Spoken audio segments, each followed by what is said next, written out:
warahmatullahi wabarakatuh. Saya Hafizah binti Julahsi. Saya akan membentangkan bagian pendahuluan. Nah, pendahuluannya adalah Zarif Usain pernah dikenali sebagai salah seorang tokoh yang melakar sejarah terhadap perkembangan dan pembangunan di bagian Asia Barat. Zarif Usain dilahirkan di Istanbul, yaitu sebuah negeri di Turki pada tahun 1856 semasa zaman pemerintahan Kerajaan Utsmaniyah. Beliau juga pernah menjadi pengasas Bani Hashim di Mekah, dan beliau pernah diangkat menjadi Raja Hijaz, yaitu dari tahun 1916 hingga 1924. Beliau diangkat menjadi Raja Hijaz selama 8 tahun, dan beliau meninggal pada umur 65 tahun, yaitu pada tahun 1932. Beliau telah meninggalkan 4 orang istri, 5 orang anak, dan 2 orang cucu. Zarif Usain ini berlatar belakangkan keluarga yang kuat dan berpengaruh, kerana dikatakan beliau berketurunan Nabi Muhammad SAW, dan kerana keturunannya daripada Nabi Muhammad SAW, beliau telah diangkat menaiki tahta Hijaz dan mendapat sokongan rakyat. Sebagaimanapun, Zarif Usain telah melakukan pemberontakan terhadap Khalifah Utsmaniyah pada tahun 1916 dan usaha untuk menjatuhkannya. Namun pemberontakan yang dilakukan oleh beliau gagal kerana beliau berjaya ditewaskan oleh Abdul Aziz bin Saud yang menyerang dan mengalahkan beliau pada tahun 1924. Kekalahan beliau di tangan Abdul Aziz bin Saud telah menjadikan beliau berada dalam buangan. Namun perjuangannya yang menentang pemerintahan Khalifah Utsmaniyah telah menjadi salah satu senario dalam pergolakan politik di Asia Barat. Namun itu terdapat juga beberapa sumbangan yang pernah beliau lakukan semasa dalam pemberontakan Arab. Kritis sumbangan Zarif Usain dalam pemberontakan Arab pada 1916. Antaranya adalah semangat membentuk negara Arab. Zarif Usain merupakan pemimpin yang bersemangat tinggi dalam pemerintahannya. Beliau juga bercita-cita untuk menubuhkan negara Arab yang merdeka. Beliau turut menjalankan hubungan dengan British bagi mendapatkan sokongan untuk merealisasikan impiannya. Akan tetapi, keadaan menjadi keruh apabila Zarif Usain tidak membantu pentadbiran Turki muda. Selain itu, beliau juga mempunyai musuh ketat, iaitu Ibn Saud. Ibn Saud merupakan pemimpin yang menguasai tanah Arab dengan melalui peperangan dan juga pemberontakan. Keengganan Zarif Usain dalam memberi bantuan kepada pemerintahan Utsmaniyah ketika berlakunya peperangan menyebabkan pemerintah Utsmaniyah menyekat mengambil tindakan kepada Zarif Usain. Antaranya ialah menyekat pendapatan utama Zarif Usain. Pendapatan utama Zarif Usain ialah dengan membawa jemaah haji ke kota Hijaz. Ibn Saud tetap tidak mau mengalah dan menyebabkan Zarif Usain nekat untuk melakukan pemberontakan bagi menghalang kemasukan pengaruh Ibn Saud ke semenanjung tanah Arab, dengan harapan sebuah negara Arab dapat ditubuhkan. Pada Oktober 1916, Zarif Usain telah mengisytiharkan dirinya sebagai Raja Wilayah Arab. Keadaan itu menyebabkan kemarahan telah berlaku dalam kalangan keluarga Ibn Saud dan menyebabkan peperangan kecil berlaku antara kalangan Ibn Saud dan juga Zarif Usain. Dalam peperangan itu, British telah mengambil jalan untuk tidak campur tangan dan tidak menolong, dengan alasan bahawa peperangan itu adalah peperangan yang melibatkan agama. Konflik terus berlaku apabila British mengambil keputusan untuk membahagikan tanah-tanah Arab kepada sekutunya yang lain, seperti kuasa besar Perancis dan juga Britain. Pembahagian ini tidak menyenangkan Zarif Usain dan beliau telah menghantar sekutunya ataupun tenteranya untuk merampas semula Wadi Kurma. Akan tetapi, Ibn Saud telah mendahului beliau. Saya akan membentangkan tentang sumbangan Syarif Usin dalam pemberontakan Arab pada tahun 1916, iaitu penyatuan parti-parti politik kecil. Penyatuan parti-parti politik ini bertujuan untuk mencerminkan keadaan politik yang berlaku di tanah Arab pada ketika itu. Penyatuan tersebut juga bertujuan untuk menerangkan tentang cita-cita politik Arab yang diketuai oleh Syarif Usin untuk mewujudkan negara Arab yang bersatu. Dan parti politik yang terlibat dalam penyatuan tersebut adalah The Al-Fatah Society yang ditubuhkan oleh Paris pada tahun 1909 oleh sekumpulan pelajar Arab, dan ia bertujuan untuk mendapatkan kemerdekaan Arab tanpa berlaku mogok ataupun berlaku sesuatu kejadian yang akan memusnahkan Empire Uthmaniyah. Persatuan yang kedua yang terlibat dalam penyatuan parti-parti politik kecil ini adalah Hizb al-Markaziyah yang telah ditubuhkan di Kahira pada tahun 1912. Dan keahlian untuk persatuan tersebut adalah terbuka untuk semua masyarakat Arab ataupun masyarakat yang bukan Arab. Persatuan yang seterusnya pula adalah Persatuan The General Reform Society for Beirut yang telah ditubuhkan pada tahun 1912. Persatuan ini telah memohon pembaharuan dalam rangka Empire Kerajaan Uthmaniyah, dan juga persatuan tersebut menyatakan bahawa Kerajaan Uthmaniyah merupakan salah satu kerajaan yang berperlembagaan. Dan yang seterusnya adalah Persatuan Al-Had Secret Society yang ditubuhkan pada tahun 1913 oleh pegawai-pegawai tentera Arab yang telah berkhidmat dalam Angkatan Tentera Uthmaniyah yang sebilangannya berasal daripada negara Iraq. Mereka tidak menjadikan kemerdekaan sebagai objektif utama mereka, tetapi mereka hanya mahu mendapatkan pentadbiran tempatan Arab dengan penggunaan bahasa Arab sebagai bahasa rasmi yang mereka gunakan untuk berkomunikasi. Melalui penyatuan-penyatuan parti politik tersebut, dapat dilihat bahawa Syarif Usin merupakan salah seorang pemimpin yang sangat berani. Buktinya beliau sanggup ataupun berani menunjukkan bahawa beliau sanggup melakukan apa sahaja untuk mencapai impiannya, sehinggakan beliau berjaya memberikan sumbangan dalam pemberontakan Arab tersebut. Syarif Usin juga merupakan salah seorang tokoh yang telah melakar sejarah terhadap perkembangan dan pembangunan di Asia Barat. Saya akan membincangkan isi yang seterusnya, yaitu hubungan kerjasama dengan pihak British. Hubungan rahsia antara Syarif Usin ini dia merupakan satu titik tolak permulaan, yaitu ke arah pemberontakan di Arab. Dan Syarif Usin ini dia tidak berpuas hati kerana ingin keluar daripada pemerintahan kerajaan Turki Utsmaniyah. Dan kuasa Syarif Usin ini dia begitu terhad, yaitu sedikit, menyebabkan beliau memulakan perundingan ke atas nasihat anaknya sendiri, yaitu si Abdullah. Dan terdapat juga beberapa faktor lain yang mendorong kepada pemberontakan Arab ini.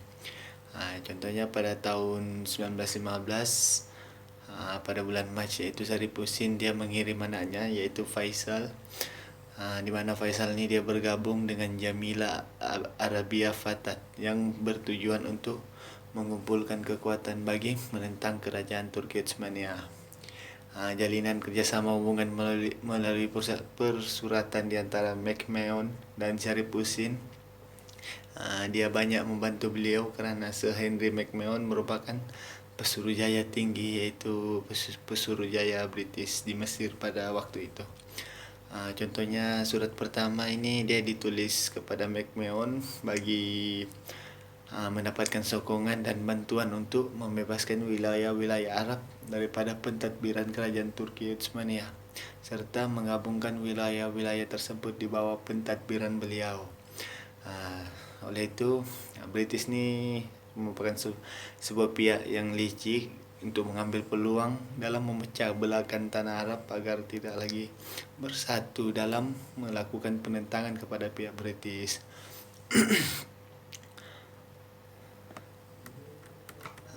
pihak British ni juga dia telah menandatangani sebuah perjanjian sulit dengan kuasa besar seperti Perancis dan Rusia yang dikenal sebagai perjanjian Sykes-Picot, dan melalui perjanjian ni pihak British bertindak membagikan wilayah-wilayah Arab kepada kuasa besar seperti wilayah Palestin, yang di mana wilayah ni di bawah pentadbiran British. Wilayah Cilicia dan Lebanon pula ni dia berada di pentadbiran Perancis. Dan pada masa yang sama juga dalam persuratan tersebut McMahon ni dia menyatakan perasaan simpati terhadap kerajaan British kepada Arab, pada masyarakat Arab yang sudah sekian lama tertindas di bawah pentadbiran kerajaan Turki Utsmania, dan ia menyokong pelaksanaan pemberontakan ke atas kerajaan tersebut. Dan seterusnya pada tahun 1966 hari bulan Jun, pemberontakan Arab ni mula dilancarkan ke atas kerajaan Turki Utsmania, yang mana ia menyebabkan runtuhnya kerajaan tersebut. Oke, seterusnya Sarip Husin ni dia telah bersatu dengan pasukan British bagi menjatuhkan kerajaan Turki Utsmania semasa pemberontakan berlaku. Dan di bawah kepimpinan Edmund Allaby, iaitu pihak British telah memberi bantuan dari segi ketenteraan, dan bantuan ni dia bukanlah bertujuan untuk membantu sepenuhnya dalam setiap pertempuran Arab dengan Turki, kerana mereka mahu membantu Arab dalam melemahkan saja kuasa Utsmania, di samping meluaskan lagi pengaruh mereka di kawasan Timur Tengah, iaitu bagian Arab. Oke. Pada masa yang sama juga Lawrence ni dia juga merupakan wakil British yang mana yang menjadi penasihat kepada Sharif Husin dan sekaligus turut serta dalam pelbagai pertempuran, iaitu bertujuan untuk mengalahkan kerajaan Turki Utsmania di Arab pada waktu itu. Di sini kehebatan Lawrence ni juga dia bijak dalam mengatur strategi dan sekaligus membuatkan rakyat patuh kepadanya. Contoh strategik yang diberikan adalah mengusulkan tentera Turki dalam membuat satu pengepungan di kawasan Manida.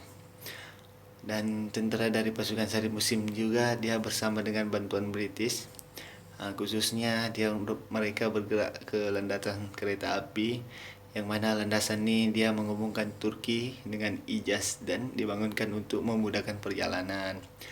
Yang mana perjalanan haji dari Turki ini merupakan satu perjalanan yang sangat strategik, kerana dia merupakan sebuah aset dalam mengangkut segala peralatan logistik terhadap tentera Turki. Dan selepas berlakunya strategik merosakkan landasan kereta api ini, kekuatan dari pihak Turki Utsmania ini dia pelan-pelan merosot dan menjadi lemah. Dan pada tahun 27 September 1918 telah berlaku peristiwa di mana seluruh pasukan Turki Utsmania berjaya ditumbangkan sepenuhnya, dan kemenangan ini menjadikan Sharif Husin sebagai kerajaan yang berkuasa penuh di Hijaz hingga tahun 1924. Seterusnya kita masuk kepada batu loncatan kepada British dalam menjatuhkan kerajaan Utsmania. Perancangan British dalam menjatuhkan Khalifat Turki Utsmania telah menyebabkan sistem kesultanan jatuh. Penguasaan British dalam pentadbiran Khalifah menyebabkan Sultan dan Kamal Pasha telah naik pangkat. Selain itu, untuk menjatuhkan Utsmania, Sharif Husin Amir Makkah dibantu oleh British untuk menggerakkan Revolusi Agung Arab untuk menentang Utsmania. Tindakan ini telah menyebabkan Sharif Husin berjaya mengusir Utsmania di wilayah Arab British. Selain itu, untuk menjatuhkan kerajaan Utsmania, British telah menyemarakan semangat nasionalisme Arab. Hal ini dikatakan demikian karena ramai nabi-nabi yang lahir dari kalangan bangsa Arab, dan mereka tidak suka jika kekuasaan Utsmania tidak dipegang oleh bangsa Arab sendiri. Sebagai contoh, Sharif Husin ibn Ali dilantik sebagai Gubernur Saudi Uthmaniyah. Namun, telah mengadakan perjanjian dengan British. Dalam perjanjian adalah British memberi sokongan penuh terhadap Arab Saudi dan memberi bantuan ketenteraan. Namun, perjanjian tersebut mereka tidak mendapat faedah. Hal ini telah menjadi batu loncatan British dalam menjatuhkan kerajaan Uthmaniyah. Seterusnya, arus pembaratan yang cukup kuat telah menyebabkan Uthmaniyah melakukan dasar pandang barat. Hal ini telah menyebabkan proyek rombakan semula sistem Uthmaniyah dilancarkan bermula dari tahun 1839 hingga 1876 yang diketuai oleh Sultan Mahmud II yang dikenali sebagai Tajimat. Dalam hal tersebut, yang diperkenalkan ialah perundangan yang disesuaikan dengan perundangan yang diamalkan oleh Prancis yang menjadi batu loncatan kepada kemunculan Mahkamah Syariah dan Mahkamah Sivil, yang merupakan batu asas kepada proses sekularasi. Sistem pendidikan juga menjadi mangsa kepada tazimat di mana benih-benih pengasingan antara aliran duniawi dan ukhrawi mula ditanam. Ini mengakibatkan pembangunan pusat-pusat pengajian agama Islam akan membentangkan gerakan nasionalisme Arab. Gerakan nasionalisme Arab ni dia berlaku selepas tahun 1916. Adalah kesan daripada pemberontakan Arab yang diketuai oleh Sharif Hussain. Sharif Hussain atau nama sebenar beliau ni adalah Hussain bin Ali bin Muhammad bin Mu'in bin Aun, dilahirkan di Istanbul. Beliau ni banyak menghabiskan masa di Hijaz. Beliau juga mempunyai sifat daya kepimpinan yang tinggi dalam mengalas tugasnya sebagai pegawai Uthmaniyah di Istanbul. Pada tahun 1908, beliau telah dilantik sebagai wakil Uthmaniyah di Mekah dalam menunjukkan kesetiaannya kepada Uthmaniyah. Seterusnya saya akan menerangkan definisi nasionalisme daripada sudut etimologis. Mengatakan nasionalisme ini dia berasal daripada bahasa Latin yang bermaksud bangsa yang dipersatukan melalui gerakan kelahiran nasionalisme. Ia juga merupakan gerakan sosial atau gerakan sosial sesuatu aliran rohaniah yang dapat menyatu padukan rakyat dalam sesebuah negara serta membangkitkan masyarakat dalam keadaan politik dan sosial yang aktif. Sebelum saya menceritakan bagaimana gerakan nasionalisme Arab ini berlaku, saya akan menceritakan sedikit tentang perjalanan sejarah pemberontakan Arab pada tahun 1916. Pemberontakan ini dia berlaku akibat tindakan Sharif Hussain yang bercita-cita membebaskan diri daripada Uthmaniyah dan menjadi Raja Arab. Tindakannya juga turut didorong oleh pihak British kerana beliau telah memohon bantuan daripada British yang bertapak di Kahira. Hasilnya, Sharif Hussain secara tidak langsung telah menjalinkan hubungan kerjasama dengan pihak British dengan dalam usaha menjatuhkan kerajaan Uthmaniyah.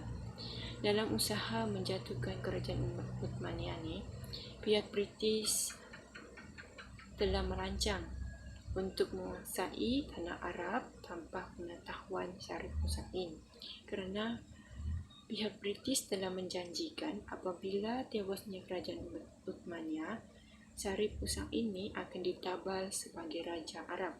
Tetapi dalam keadaan Sharif Hussain ini telah pun bekerjasama dengan pihak British, telah berlakunya perjanjian sulit antara pihak British dengan Perancis, iaitu adanya perjanjian Sykes-Picot Agreements, perjanjian untuk membahagikan kawasan Uthmaniyah. Kerjasama Syarif Hussain telah membuahkan hasil kerana mereka telah dapat mengalahkan tentera Uthmaniyah.